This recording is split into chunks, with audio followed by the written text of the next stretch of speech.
දෙනාට සුබ දවසක් යහපතක් වේවා කියලා කියන ගමන් ගොඩක් දේවල් නොදැනුවත්ව අපි තුලින් එළියට ක්‍රියාත්මක වෙන විත්‍ය ගැන පොඩ්ඩක් කියලා දෙන්න තමයි මේ ගත්තේ පොඩි වෙලාවක්. මෙන්න මෙහෙමයි. දැන් ඇත්තටම අපි මේ ෆිසිකලි එකක් ඇතුලේ තමයි අපි මේ ඉන්නවා කියලා හිතාගෙන මේ ෆිසිකලි බොඩි එක ගත්තට පස්සේදී මේක ඇතුලේ සර්කිට් එක මැෂින් ටික ඔක්කොම ක්‍රියාත්මක වෙනවා. හැබැයි මෙන්න මේ ක්‍රියාත්මක වෙන ඩේටා ටිකක් තියෙනවා.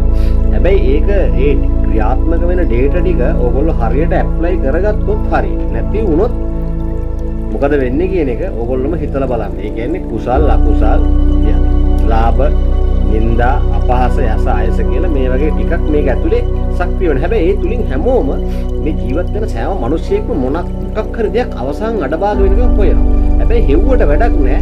මේක ඇතුලේ ක්‍රියාත්මක වෙන සිස්ටම් එක තමන් හොයාගන්න බැරි නම්. අන්න ඒකයි මම කියන්නේ. තමන් බලන්න එදිනදා ජීවිතේ තමන් කතා කරන්නේ ගොඩාක්ම තමන් ගැනද අනුන් ගැනද? ටිකක් හිතලා බලන්න. මම කියන එක ගොඩක් බලන්න. ගොඩාක්ම ඔයා ඉෂුව කරන්නේ එළියට අනුන් ගැනද තමන් ගැනද?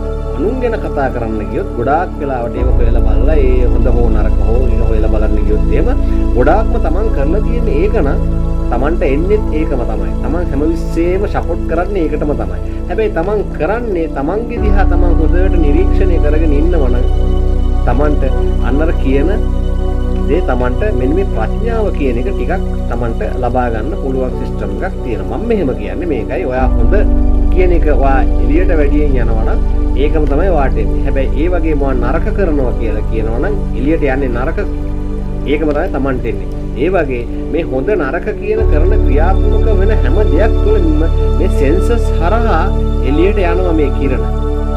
ඒක අපිට අල්ලන්න බෑ. අපිට ගොඩක් වෙලාවට දැනෙන්නේ වැරදිච්ච තැන අයියෝ මට වැරදුනානේ. අන්න එහෙම කතාවක් කියන. ඒ කියන්නේ අපි කරපු දේ තමයි අපිට ආපහු රීප්ලයි වෙලා ඇවිල්ලා තියෙන්නේ. එහෙනම් හැමෝටම දරුවන් සරණයි.